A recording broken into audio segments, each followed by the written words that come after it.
Podcast Sapa Justa. Nem sempre justa, mas sempre sapa.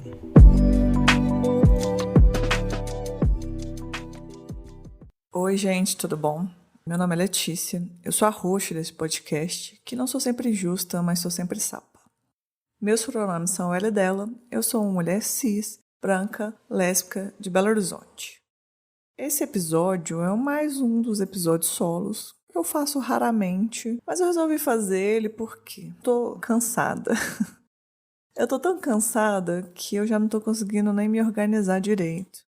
E eu me considero uma pessoa organizada, pelo menos nas coisas que eu me proponho. Não assim que minha casa seja organizada, mas em fazer podcast, trabalhos e tal, mas eu tô tão cansada que eu tava aqui pronta pra gravar uma participação num podcast no Bisão Voador. Tava aqui preparadinha e percebi que o dia não era hoje. E aí fiquei aqui igual uma palhaça, mas eu falei, vou aproveitar aqui, vou gravar umas coisas doidas na minha cabeça. Se fizer sentido vai pro ar, se não fizer vira sendo só um desabafo. Pode ser que seja um desabafo que vai pro ar. Mas não só cansada de tudo que eu arrumo pra fazer, porque eu não paro de arrumar coisa pra fazer, e aí vamos de terapia pra entender por que eu faço isso. Ou eu sempre vou ser sim, eu acho. Mas eu tô cansada porque a gente tá aqui em junho, né? Que seria o mês LGBTQIAP+. Mas me traz um misto de sentimentos, né? Como uma mulher lésbica, uma mulher cis lésbica, né? Fazendo um recorte correto. Eu me sinto diversas vezes não representada. E eu sei que a minha letra não é exclusiva de não ter essa representação, porque eu acho que todo mundo sabe que a letra G é a que tem mais voz aí na comunidade, é o que as pessoas realmente se importam, né? Vamos ser bem sinceros.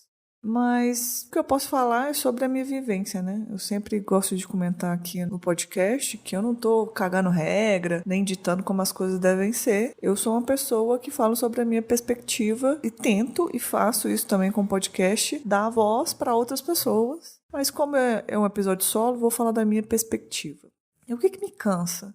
Me cansa porque a gente sabe que não são só as marcas, mas são as pessoas dentro da própria comunidade que tratam a gente como se não existisse. É uma invisibilidade tão grande e às vezes quando essas pessoas falam com a pessoa da própria comunidade, ela trata a gente como um ser abjeto, como objeto de estudo, como se eu não passasse por muitas vezes de dificuldades por ser LGBT e ainda por ser mulher. Em outros casos, mulheres negras passam ainda mais, mulheres trans passam em outras coisas, e as pessoas tratam a gente assim de uma forma que não é solidária, não é o que eu entendo, o que eu penso como comunidade. E às vezes eu fico pensando, será que faz sentido eu estar nessa comunidade? Será que me dizer que tá parte dessa comunidade, sendo que é uma comunidade que não me abraça tanto, sabe? Só que quando eu começo a pensar nisso, eu me esbarro nos pensamentos de pessoas que eu sou completamente ao contrário. Quando eu vejo alguma mulher lésbica falando sobre não fazer parte da comunidade LGBT, a maioria das que eu vejo, elas vão para um caminho que eu discordo completamente. Poucas delas, às vezes, estão falando sobre o que me incomoda, que é esse enaltecimento só dos homens cis, brancos, gays, que estão ali com todas as luzes direcionadas para ele, quando a gente fala de comunidade. Elas vão para um patamar que é muito bifóbico, transfóbico, e aí eu falo assim, não, deixa eu voltar aqui, que essa comunidade faz mais sentido para mim, com certeza. Mas eu fiquei pensando nessa frustração que me dá esse tipo de pensamento e fiquei pensando num fenômeno interessante. Eu vi ano passado, hoje eu vi também de novo, vi algumas plataformas fazendo playlist com LGBTs e colocando isso, ou pessoas indicando. E o que acontece? As pessoas não escutam lésbicas. Isso é fato. A maioria das pessoas não escutam lésbicas. Mas na hora de fazer uma indicação, as pessoas querem preencher todas as letrinhas LGBT, QIAP+.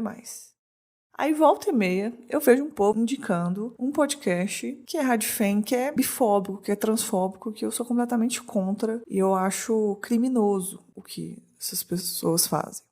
E eu vejo pessoas bi e trans, que eu vou colocar bem ressaltando que essas duas pessoas, porque é um podcast que fala mal dessas pessoas, que falam mal dessas letras, né? E aí isso me dá um misto de revolta, sabe? Porque eu fico assim, cara, é um fenômeno assim, as pessoas não escutam lésbicas, e aí querem indicam essas lésbicas em específicos que são contra as pessoas que indicaram.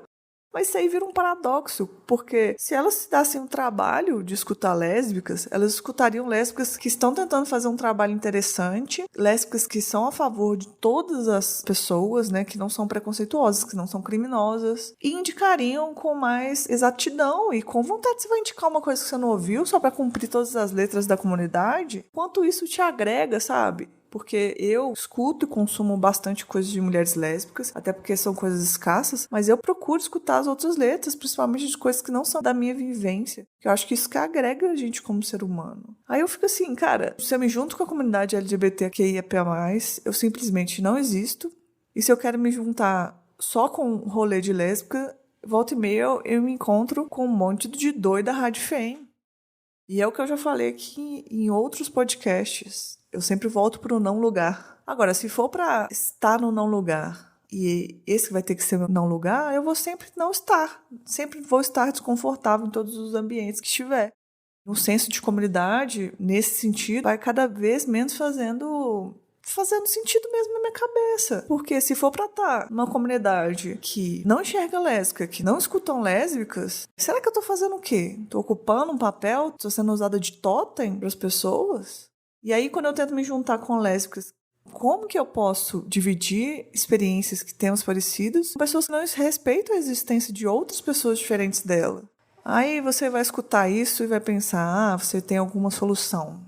Eu não tenho. Eu continuo fazendo algumas coisas que eu acho que fazem sentido pra mim, que é procurar entender as vivências das pessoas e não generalizar. Porque eu também não gosto quando as pessoas me recebem, me recepcionam já como tipo assim, lésbica. Será que você não é transfóbica? Porra, isso aí é uma filha da putagem também, sabe? Porque você vai chegar e você vai falar gay, você fala isso, porque assim, da minha experiência fora da internet, porque a internet é um outro mundo, eu tenho várias amigas e eu não tenho nenhuma amiga lésbica que é transfóbica, não. Mas eu já tive convívio e já vi, já experienciei muitos gays cis transfóbicos. Vê o caso aí do que aconteceu com o Paulo Vaz, né, que cabe uma outra história pra gente falar. Mas eu vejo poucas pessoas indagando isso. Uma outra coisa que eu penso também é que a maioria das mulheres, elas, pelo menos as que eu gosto de conviver, as mulheres LGBTs, elas tentam agregar. Então, por exemplo, você ouve muito falar no termo sáficas, porque eu não quero invisibilizar uma mulher que seja bissexual. Então, se ela estivesse se relacionando com uma outra mulher que é lésbica, aí não é um casal lésbico, é um casal sáfico. Mas também é importante a gente reconhecer que se for duas mulheres lésbicas, é um casal de lésbicas. Porque não dá para colocar tudo no mesmo saco. Porque não dá para exaltar a palavra sáfica e invisibilizar a palavra lésbica, nem a palavra bissexual. As coisas têm que acontecer, sabe? Então tem que ter um discernimento para o que a gente está falando. E eu comecei a falar isso porque pouco se vê gays debatendo sobre homens bissexuais. Na verdade, eles são bem visibilizados e nem consideram isso. Então, muitas das vezes, quando eu vejo a gente tendo cuidado de incluir essas mulheres, porque para mim faz muito sentido isso. Eu sempre falo que eu quero fazer cada vez mais um trabalho para mulheres que gostam de mulheres. E no meu recorte como lésbica, sempre possível exaltar e priorizar mulheres no meu podcast. Mas voltando à minha linha de raciocínio aqui, que tá embolada, não sei se tá fazendo sentido. Eu tô cansada porque a gente se sente desabraçada o tempo todo. Eu tô cansada porque parece que é um labirinto, e um labirinto sem saída. A única coisa que eu posso tirar disso é que eu consigo catar, né, digamos assim, criar uma rede com pessoas que eu sei que estão alinhadas com o meu pensamento e com o pensamento de respeitar todo mundo, de abraçar a vivência das pessoas, de escutar o outro, de não achar que você é dona da verdade, e de quebrar muitas vezes preconceitos que a gente tem dentro da gente. Mas isso é catando, assim, às vezes eu ali na comunidade LGBT, pego uma pessoa ali, aquela pessoa vai fazer parte do convívio, vai ser boa, mas no meio disso pode ter um monte de massa podre. Eu vou num rolê ali que é pra mulheres, e a maioria das mulheres são sapas bis, e aí no meio de tudo ali pode ter uma pessoa, uma maçã podre ou outra. Mas tem pessoas fodas dentro daquele rolê também. E aí eu fico pensando que a minha necessidade, muitas vezes, de ter uma comunidade, uma coisa bem viajada, porque eu quero pegar uma pauta, eu quero acreditar, quero lutar por isso, daí seja bom, né? Porque quando você para pra pensar, se você tá dentro de uma comunidade e você não tem críticas e você não tem apontamentos pra nada que tá dentro dessa comunidade, você cegamente segue aquilo, provavelmente você não tá numa comunidade, você tá numa seita, né? E isso é bom pensar. Se você tá incomodado, isso é bom. É bom estar incomodado, então. Então eu tô aqui refazendo meu pensamento. Acho que é bom estar incomodada. Acho que eu quero estar sempre incomodada dentro da comunidade LGBT. Acho que eu quero estar sempre incomodada quando eu estiver em rolês que são só para mulheres sapobis. E tô citando essas duas que geralmente é onde eu me encontro, né? Eu não costumo ir em lugares com energia muito heterossexual, não. Mas é isso. Devaneios doidos de uma pessoa que abriu o microfone aqui porque estava pronta para gravar. No final fica assim, eu tô cansada assim da comunidade LGBTQIAP+, que não me vê e quando me vê me trata como um totem. Eu tô cansada também de eventos e rolês de mulheres lésbicas que aproximam muito de pessoas conservadoras. E, nossa, isso aí daria um podcast à parte. Eu nem sei se eu gosto muito de falar desse assunto muitas vezes, porque eu não abro o podcast aqui pra falar de bolsomínio, porque, cara, esse povo já tem voz demais, eu acho que quanto menos voz a gente dá, é importante. Mas, como eu tava dizendo, eu não quero estar confortável num rolê de lésbicas que não respeitam a existência de outras pessoas e não abraçam outras existências. E é isso. Fique desconfortável, sempre. Se você tá confortável demais, tem algum problema. Mas é isso, gente. Esses foram meus devaneios doidos da semana. Se você tá gostando do Sapa Justa, escute os outros episódios. Tem alguns formatos diferentes de entrevistas.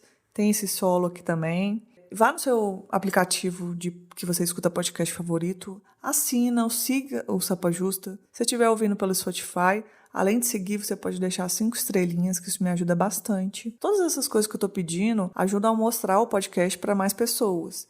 E aí você ajuda o podcast a crescer e eu continuar com esse projeto. Como esse é um podcast independente, temos financiamento coletivo para ajudar a cobrir um pouco dos custos do podcast, principalmente a nossa amada editora Nara. Todos os links você encontra no Instagram do Sapa Justa, que é @sapajusta. E eu gosto sempre de fazer o convite para você participar do grupo de Telegram. Lá a gente fofoca, troca ideias, discute pautas, tudo que dá na telha. É talvez uma comunidade. Conversem comigo e bora lá.